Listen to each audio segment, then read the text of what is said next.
what I'm always saying is the way I moved to London was a very naive and actually pretty dumb way to go to live abroad.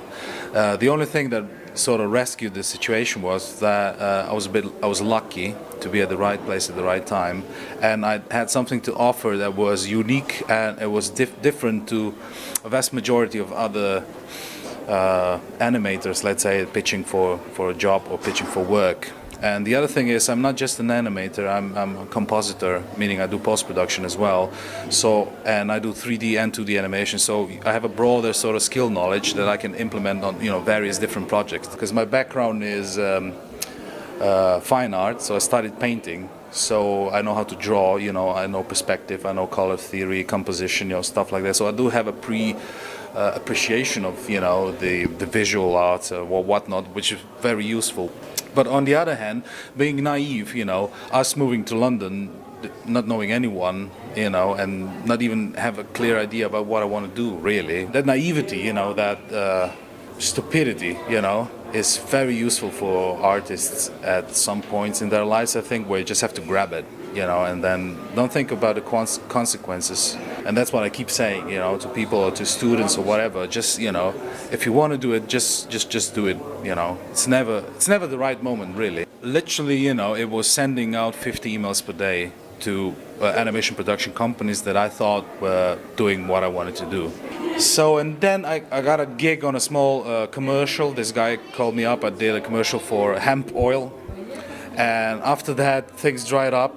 And I was giving interviews, and then I almost ran out of money. It was literally, we were packing our bags to go back to Slovenia when the phone rang, and they called me from Passion Pictures, which is this big production company in London, saying if I want to work on an animated intro for Jerry Seinfeld's new show that he put on in America. So that was my lucky break. So I got my foot in the door, and then you get to know people. So eventually I met the people from Trunk Animation who invited me to join the roster of directors.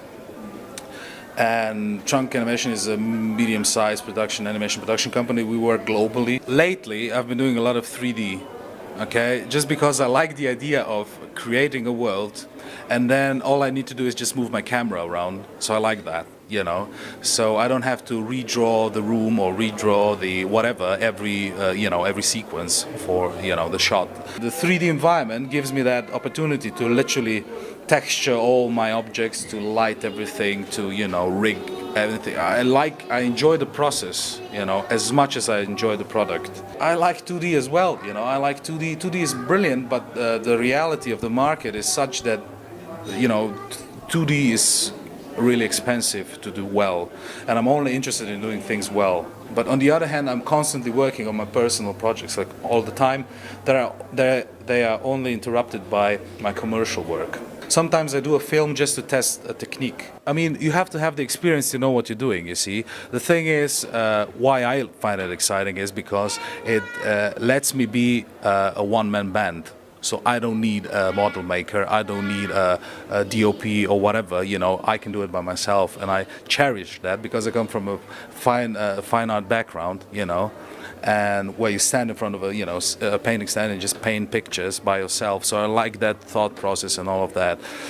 Handcrafted approach is not a guarantee for any quality at all, as is in reverse, working with computers. But a computer is just a tool.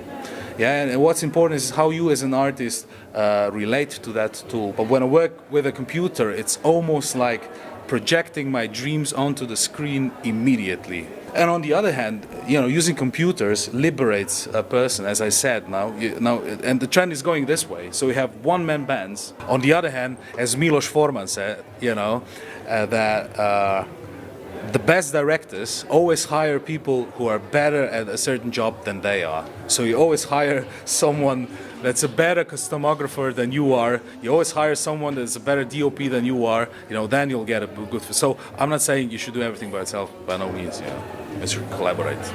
I'm blown away by the festival.